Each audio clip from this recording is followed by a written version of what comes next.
ഇന്നത്തെ എൻ്റെ മെഴുക്കുരുട്ടി നിങ്ങളെ കൂടെ ഒന്ന് കാണിച്ചു തരുവാണേ. കോവയ്ക്ക, ഇതാ നല്ല ഫ്രഷ് കോവയ്ക്ക. ഇത് നമുക്കൊന്ന് അരിഞ്ഞെടുക്കണം, എന്നിട്ട് ബാക്കി കാണിച്ചു തരാം കേട്ടോ. ഇതാ ഇത് കണ്ടോ, ഇതിൻ്റെ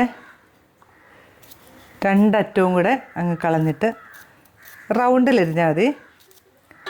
മെഴുക്കുരുട്ടിക്ക് നമ്മൾ നീളത്തിലൊക്കെ ആയിരിക്കും അരിയുന്നത് അല്ലേ, പക്ഷേ ഇന്ന് നമുക്ക് റൗണ്ടിലങ്ങ് അരിയാം, ഓരോരുത്തരുടെ ഇഷ്ടത്തിനനുസരിച്ച് കേട്ടോ.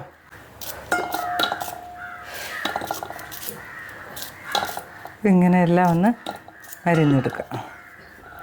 ഇതാ നമ്മുടെ കോവയ്ക്കയൊക്കെ അരിഞ്ഞ് വെച്ചിട്ടുണ്ട്.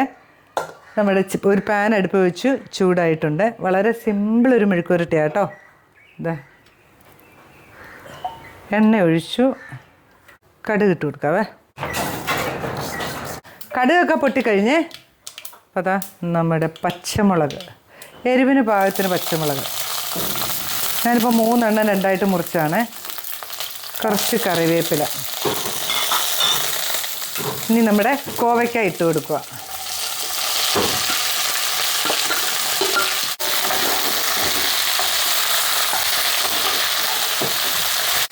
ഇതിനകത്തിന് ഒരു നുള്ളു മഞ്ഞപ്പൊടി, പാകത്തിന് ഉപ്പ് മതി. ഇത്രയും സാധനങ്ങളേ ഉള്ളേ. എന്നാ ടേസ്റ്റ് ആണെന്നറിയോ? അത് നമ്മുടെ പറമ്പിൽ നിന്ന് പറിക്കുന്ന കോവയ്ക്കയാണെങ്കിൽ ഒന്നും കൂടെ അടിപൊളിയായിരിക്കുമേ.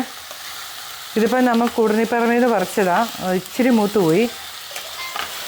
ഇനി ഇത് വെള്ളമൊന്നും ഒഴിക്കരുത്, മൂടി വെച്ച് ചെറുതീയിൽ ഇളക്കിയിട്ട് ഇങ്ങനെ വേവിച്ചെടുക്കുക. നമ്മുടെ കോവയ്ക്ക ഒന്ന് ഇളക്കിയിടണ്ടേ? ഞാൻ ദേ ഇടയ്ക്കിടയ്ക്ക് ഇങ്ങനെ ഇളക്കി ഇട്ടുകൊണ്ടിരിക്കുന്നുണ്ടായിരുന്നു കേട്ടോ. കണ്ടോ, നല്ല പോലെ വഴന്നു വന്നു. ഇതിൻ്റെ ഇല്ലേ ശരിക്കും കോവയ്ക്കയുടെ നാച്ചുറൽ ടേസ്റ്റ് നമുക്ക് കിട്ടും കേട്ടോ.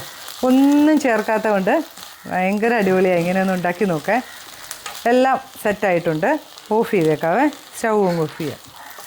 ഒരു പാത്രത്തിലേക്ക് നമുക്ക് മാറ്റാവേ.